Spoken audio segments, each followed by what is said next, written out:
কে তোমায় বলে বারাঙ্গনা মা, কে দেয় থুতু গায়ে, হয়তো তোমায় স্তন্য দিয়াছে সীতা সমসতী মায়ে। নাই হলে সতী, তবু তো তোমরা মাতা ভগিনীরই জাতি। তোমাদের ছেলে আমাদেরই মতো, তারা আমাদের জ্ঞাতি। আমাদেরই মতো খ্যাতি যশ মান তারাও লভিতে পারে, তাদেরও সাধনা হানা দিতে পারে সদর স্বর্গদ্বারে।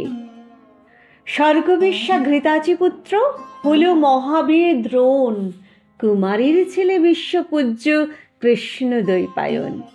কানেন পুত্র কর্ণ হইল দানবীর মহারথী, স্বর্গ হইতে পতিতা গঙ্গা শিবেরে পেলেন পতি। শান্তনু রাজা নিবে দিল প্রেম পুনু সেই গঙ্গায়, তাঁদেরই পুত্র অমর ভীষ্ম কৃষ্ণ প্রণমে যায়। মুনি হল শুনি সত্যকাম, সে যারও যে জবালা শিশু, বিস্ময়কর জন্ম যাহার মহাপ্রেমিক সে যিশু। কেহ নহে তা পাপ পঙ্কিল, কেহ সে ঘৃণ্য নহে, ফুটিছে অযুত বিমল কমল কামনা কালিয়া দহে। শোনো মানুষের বাণী, জন্মের পর মানব জাতির থাকে নাকো কোনো গ্লানি। পাপ করিয়াছ বলিয়া কি নাই পুণ্যের অধিকার, শত পাপ করি হয়নি ক্ষুণ্ণ দেবত্ব দেবতার।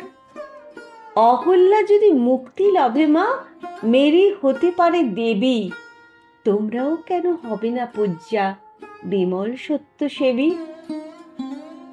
তব সন্তানে জারজ বলিয়া কোন গোড়া পারে গালি, তাহাদের আমি এই দুটো কথা জিজ্ঞাসা করি খালি। দেবতা গো জিজ্ঞাসী, ১৫০ কোটি সন্তান এই বিশ্বের অধিবাসী, কয়জন পিতা মাতা ইহাদের হয়ে নিষ্কাম ব্রতী পুত্র কন্যা কামনা করিল? কয়জন সৎসতী, কজন করিল তপস্যা ভাই সন্তান লাভ তরে? কার পাপে কোটি দুধের বাচ্চা আতুরে জন্মে মরে? সেরেফ পশুর খোদা নিয়ে হেথা মিলে নর নারী যত, সেই কামনার সন্তান মোরা, তবু গর্ব কত। শোনো ধর্মের চাই, জারজ কামজ সন্তানে দেখি কোনো সে প্রভেদ নাই। অসতী মাতার পুত্র যদি জারজ পুত্র হয়, অসৎ পিতার সন্তান তবে জারজ সুনিশ্চয়।